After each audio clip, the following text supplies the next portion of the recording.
வணக்கம். நான் டாக்டர் ரமணன் ராஜ்கோபால். நான் ஒரு neuro anaesthetist and neuro intensivist with more than 20 years of experience in ICU. Aarokkiyam with rooster அப்படிங்கிற இந்த சேனல் வழியாக வாரத்தில் 2 நாள் காமன் ஹெல்த் ரிலேட்டட் டாபிக்ஸ் பற்றி டிஸ்கஸ் பண்ணலாம் அப்படின்னு இருக்கோம்.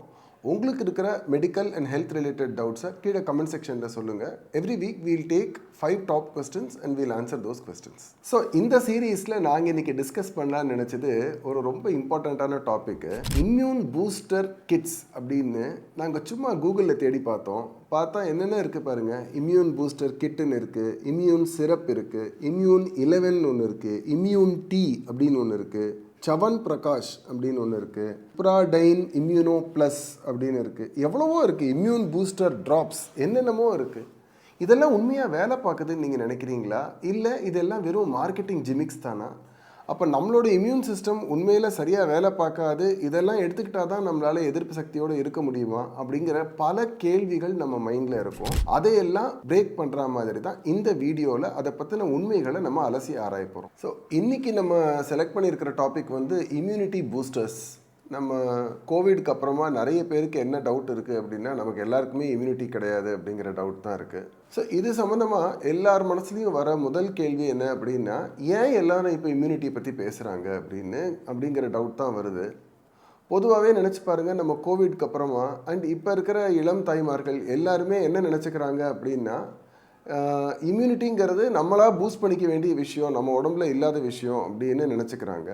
அண்ட் நிறைய பேருக்கு வந்து இன்ஃபெக்ஷன் வருது, இன்ஃபெக்ஷன் சீக்கிரம் பரவுது. ஸோ இதை மார்க்கெட் பண்ணி நிறைய இதில் வந்து தப்பான செய்திகள் பரப்பப்படுது. ஸோ அந்த மித்ஸை பர்ஸ்ட் பண்ணலாம் அப்படிங்கிறது தான் இந்த வீடியோவோட எய்ம். ஸோ இதை பற்றி நம்ம கரெக்டாக புரிஞ்சுக்கணும் அப்படின்னா, நம்ம உடம்போடைய எதிர்ப்பு சக்திகள் எப்படி ஒர்க் பண்ணுது அப்படின்னு நம்ம தெரிஞ்சுக்கணும். இந்த இம்யூனிட்டின்னு நம்ம சொல்லும்போது நம்ம நினச்சிக்கிறது ரத்த அணுக்கள் மட்டும்தான் நம்ம நினச்சிக்கிறோம். ஆனால் நமக்கு நிறைய இம்யூன் பேரியர்ஸ் இருக்குது. நம்ம தோல் வந்து நம்மளை வந்து கிட்டத்தட்ட ஒரு நாளைக்கு ஒரு 1000 வியாதியிலேருந்து நம்மளை தடுக்குது. நம்மளோட மூக்கு வந்து நம்மளை நிறைய டிசீசஸ்லேருந்து, நம்மளோட மூக்கில் இருக்கிற சின்ன சின்ன முடியிலேருந்து ஆரம்பித்து நம்ம லங்ஸில் இருக்கிற சின்ன சின்ன ஹேர் வரைக்கும் நம்மளை நிறைய வைரஸஸ் அண்ட் பாக்டீரியா தாக்கிறதுலேருந்து நம்மளை பாதுகாக்குது. இது மாதிரி நிறைய விஷயங்கள் நம்மளோட இம்யூனிட்டியில் பாதுகாத்துட்ருக்கு. அதில் ரொம்ப முக்கியமான வேலை பார்க்குறது நம்ம ரத்தத்தில் இருக்கிற வெள்ளை அணுக்கள். நீங்கள் எல்லாரும் பயாலஜியில் படிச்சிருப்பீங்க. ரத்தத்தில் 3 அணுக்கள் இருக்குது: சிவப்பு அணுக்கள், தட்டை அணுக்கள், வெள்ளை அணுக்கள். இந்த வெள்ளை அணுக்கள் தான் நம்ம உடம்புல இருக்கிற ஏதாவது ஒரு கிருமி உள்ளே வந்திருக்கு அப்படின்னா அதை போய் கொல்ல ஆரம்பிக்குது. இந்த வெள்ளை அணுக்களில் 2 விதம் இருக்குது. ஒன்று டி செல்னு சொல்லுவாங்க, இன்னொன்று பி செல்னு சொல்லுவாங்க. டி செல்க்கு ஈஸியான உதாரணம் சொல்லணுன்னா, அது ஒரு ரவுடி மாதிரி நேராக போய் வந்திருக்கிற கிருமியை அடித்து கொல்கிற வேலையை பார்க்கும். அண்ட் 2வது என்ன பண்ணுன்னா, இந்த பி செல் வந்து டி செல்லால் ஊக்குவிக்கப்பட்டு, இது ஒரு பெய்டு ரவுடி மாதிரி, இது டி செல்லால் ஊக்குவிக்கப்பட்டு அது போய் ஆன்டிபாடிஸை ப்ரொடியூஸ் பண்ணும். அந்த ஆன்டிபாடி போய் கிருமியை கொல்லும். இதில் ரொம்ப முக்கியமாக தெரிஞ்சுக்க வேண்டியது, பி செல்லோட இம்யூனிட்டியில் ஒரு முக்கியமான விஷயம் என்ன அப்படின்னா, அதுக்கு மெமரின்னு ஒன்று இருக்குது. ஸோ ஒருவேளை உங்களுக்கு ஃபஸ்ட்டு டைம் ஒரு டெங்கு இன்ஃபெக்ஷன் வந்திருக்கு அப்படின்னா, ஆல்ரெடி உங்களுக்கு வந்திருக்கிற இன்ஃபெக்ஷன் வந்து இந்த பி செல் வந்து மெமரி மாதிரி ஸ்டோர் பண்ணி வச்சுக்கும். ஸோ அடுத்த தடவை அந்த இன்ஃபெக்ஷன் வரும்போது இந்த பி செல் உடனடியாக அந்த ஆன்டிஜனை ரெக்கக்னைஸ் பண்ணி, அந்த கிருமியை ரெக்கக்னைஸ் பண்ணி, அதுக்கு எதிர்த்தாப்பில் ஆன்டிபாடிஸை உடனடியாக ப்ரொடியூஸ் பண்ணி உடனடியாக நம்மளை கொல்லும். ஸோ இன்றைக்கி நீங்கள் ஹெல்த்தியாக இருக்கீங்க அப்படின்னா, அது வந்து உங்கள் உடம்புல இருக்கிற ரத்த அணுக்கள் டி செல்லும் பி செல்லும் தொடர்ந்து வேலை பார்த்து உங்களுடைய எதிர்ப்பு சக்தியை காப்பாற்றிட்டுருக்கு. அதனால் நம்ம ஹெல்த்தியாக இருக்கும். இந்த சிஸ்டம் டவுன் ஆகும்போது வெளியிலேருந்து அட்டாக் ஆகிற இன்ஃபெக்ஷன் நமக்கு இன்ஃபெக்ஷனாக வந்துடுது. இதுதான் நம்ம இன்ஃபெக்ஷனை பற்றி புரிஞ்சிக்க வேண்டியது. நம்மளோட இம்யூன் சிஸ்டம் எப்படி வேலை பார்க்குது, நம்மளோட எதிர்ப்பு சக்தி எப்படி வேலை பார்க்குது அப்படின்னு நம்ம புரிஞ்சிக்க வேண்டியது. ஸோ இதில் நமக்கு வர இன்னொரு டவுட் என்னென்னா, இம்யூனிட்டிங்கிறது நம்ம பிறக்கும் போதே நமக்கு இருக்கிறதா, இல்லை நம்ம பிறந்ததுக்கு அப்புறமா நம்ம வளர்த்துக்கிறதா அப்படின்னா, அதுக்கு ஆன்சர் வந்து 2ம் தான். நம்ம பிறக்கும் போதே நமக்கு கொஞ்சம் இம்யூனிட்டி இருக்குது. அதை தவிர தாய்ப்பால் வந்து நிறைய ஊட்டச்சத்து அண்ட் எதிர்ப்பு சக்தியை கொடுக்குது. தவிர நம்ம எடுத்துக்கிற வேக்சின்ஸ் வந்து நம்மளை நிறைய இன்ஃபெக்ஷன்லேருந்து ப்ரிவெண்ட் பண்ணுது. நான் உங்ககிட்ட சொன்னேன், அந்த பி செல்லுங்கிறது மெமரி மாதிரி ஃபார்ம் ஆகும் அப்படிங்கிறது. இந்த வேக்சின்ஸ் என்ன வேலை பார்க்கும் அப்படின்னா, அந்த இன்ஃபெக்ஷனையே ஒரு குட்டி டோஸில் நம்ம உடம்புல கொடுத்துரும். அப்போ இந்த பி செல் வந்து மெமரி மாதிரி ஸ்டோர் பண்ணி வச்சிடும். அப்போ அந்த கிருமி நிஜமாகவே நம்மளை தாக்கும்போது இந்த பி செல் போய் உடனடியாக அந்த கிருமியை கொல்கிற வேலையை பார்க்கும். இது தவிர நம்ம வந்து வளரும்போது, நம்ம சின்ன வயசில் நமக்கு அடிக்கடி பிடிக்கிற சளி, அடிக்கடி வர காய்ச்சலிருந்து நமக்கு அதிலிருந்து நம்ம எதிர்ப்பு சக்தியை நம்ம டெவலப் பண்ணிக்கிறோம். அதனால குழந்தைங்களுக்கு அடிக்கடி இன்ஃபெக்ஷன் வருது அப்படின்னா அதை உடனடியாக பயந்து உடனடியாக ஆன்டிபயோட்டிக் கொடுத்து அந்த இன்ஃபெக்ஷனை க்யூர் பண்ணணும்னு நினைக்கக்கூடாது. அதை சப்போர்ட் பண்ணி அவங்க இம்யூன் சிஸ்டமை டெவலப் பண்ணுறதுக்கு நம்ம வழி பார்க்கணும். சரி, நல்லா இருக்கிறவங்களுக்கு ஏன் இந்த இம்யூனிட்டி கம்மி ஆகுது அப்படின்னு பார்த்தீங்கன்னா, டெஃபினட்டாக இது வந்து புவர் லைஃப் ஸ்டைல் தான். நம்ம சரியாக தூங்காமல், ஸ்மோக்கிங், ஆல்கஹால், இந்த மாதிரி அன்ஹெல்த்தி டயட்டு, எக்ஸசைஸ் பண்ணாமல் இருக்கிறது, இது எல்லாம் நம்மளுடைய இம்யூன் சிஸ்டமை கம்மியாக வேலை பார்க்க வைக்கிற விஷயங்கள். அதனால இம்யூன் சிஸ்டம் வீக்காக இருக்கிறதுங்கிறது ஒரு லைஃப் ஸ்டைல் டிசார்டர் தான், அது ஒரு வியாதி கிடையாதுங்கிறத நீங்கள் புரிஞ்சுக்கணும். இந்த இம்யூன் பூஸ்டர்ஸ் அப்படின்னு இப்போ நிறைய விளம்பரங்கள் வருது. ஷீலாஜித் இருக்கட்டும், அது மாதிரி நிறைய விளம்பரங்கள் வருது. அதெல்லாம் உண்மையா அப்படின்னு கேட்டிங்கன்னா அதில் 90% வந்து மார்க்கெட்டிங் மட்டும்தான். நம்மளோட நார்மல் டயட்டு, நம்மளோட ஹெல்த்தி லைஃப் ஸ்டைல், இதனாலேயே நம்ம வந்து நம்மளோட இம்யூன் சிஸ்டமை ஒழுங்காக வேலை பார்க்க வைக்க முடியும். ஸோ நிறைய ப்ராடக்ட்ஸ் வந்து நமக்கு உடனடியாக இம்யூனிட்டியை பூஸ்ட் பண்ணுது அப்படின்னு நமக்கு பார்க்க வந்து அட்ராக்டிவாக இருந்தாலும் அதெல்லாம் கண்டிப்பாக பெருசாலாம் வேலை பார்க்காது. இதுக்கு சயின்டிஃபிக் பேசிஸ்ன்னு எதுவுமே கிடையாது. இந்த இம்யூனிட்டிங்கிறது நம்ம ஓவர் டைம் நம்மளோட லைஃப் ஸ்டைல்னால பில்ட் பண்ணிக்கிறது மட்டும்தான். இப்போ யாருக்கு இந்த மாதிரி இம்யூன் சிஸ்டம் சப்போர்ட் தேவைப்படும் அப்படின்னு பார்த்தீங்கன்னா, ஸ்பெஷல் பாப்புலேஷன் அப்படின்னு நம்ம மருத்துவத்தில் சொல்லுவோம். ஃபார் எக்ஸாம்பிள், பச்சிளம் குழந்தைகள், தாய்மார்கள், ஆர் ரொம்ப ரொம்ப வயசானவங்க, or cancer patients who are on. இந்த கேன்சர் பேஷண்ட்ஸுக்கு வந்து நம்மளே இம்யூன் சிஸ்டமை சப்ரஸ் பண்ணி வைக்கிற மெடிசின்ஸ் கொடுப்போம், அவங்களுக்கு தேவைப்படும். இல்லை மாற்று அறுவை சிகிச்சை செஞ்சவங்க, டிரான்ஸ்பிளான்ட் பேஷண்ட்ஸ், இவங்களுக்கெல்லாம் தான் நம்ம இம்யூன் சிஸ்டமை சப்போர்ட் பண்ண வேண்டியிருக்கும். இவங்களுக்குமே ரொம்ப முக்கியமான விஷயம் என்ன அப்படின்னா, இன்ஃபெக்ஷன் வராமல் தடுக்கிறது தான் ரொம்ப ரொம்ப முக்கியம். அதுக்கு வந்து நம்ம சுத்தமாக இருக்கிறது மட்டும்தான் அது வெரி வெரி இம்பார்ட்டண்ட். இவங்களுக்கு இம்யூன் பூஸ்டர்ஸ் கொடுக்கறது வந்து அவங்களோட நேட்டிவ் இம்யூன் சிஸ்டமை இன்னும் நல்லா வேலை பார்க்க வைக்கிறது மட்டும்தான். அப்போ டாக்டர், இந்த மல்டிவிட்டமின் சப்ளிமெண்ட்ஸு இதெல்லாம் பெருசாக வேலை பார்க்காதா அப்படின்னா, உங்களுக்கும் எனக்கும் கண்டிப்பாக வேலை பார்க்காது, தேவையும் இல்லை தான்.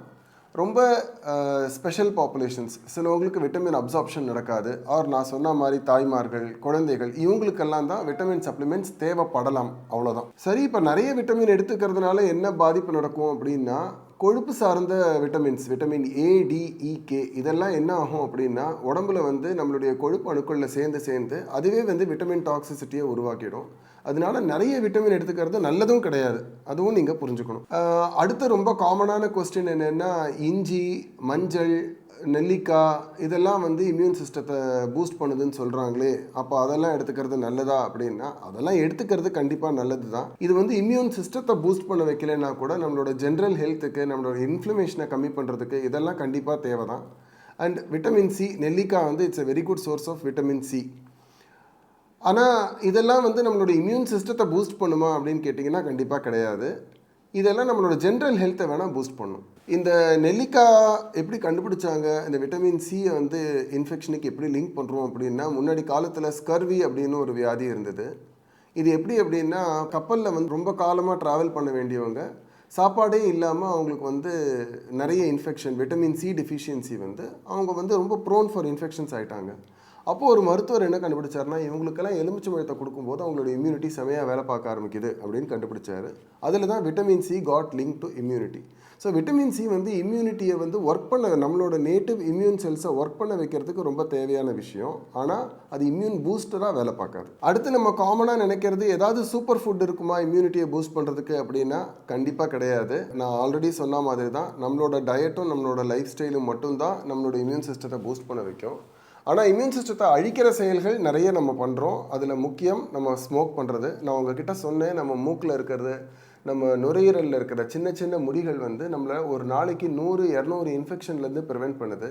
ஆனால் நம்ம ஸ்மோக் பண்ணும்போது அந்த முடிகளுடைய மொபிலிட்டியை நம்ம வந்து கம்மி பண்ணிடுறோம். அப்போ we tend to catch more infection. அதே மாதிரி ஸ்ட்ரெஸ்ஸு, ரொம்ப புவர் ஸ்லீப்பு. நம்ம இம்யூன் சிஸ்டம் ரிப்பேர் ஆகணும் அப்படின்னா அதுக்கு தூக்கம் வந்து ரொம்ப ரொம்ப தேவை. அந்த தூங்க விடாமல் நம்ம வந்து இம்யூன் சிஸ்டத்தை வேலை பார்க்க வச்சோம் அப்படின்னா அந்த ஹை கார்டிசால்னால திரும்ப இம்யூன் சிஸ்டம் வீக்கன் ஆக போகுது.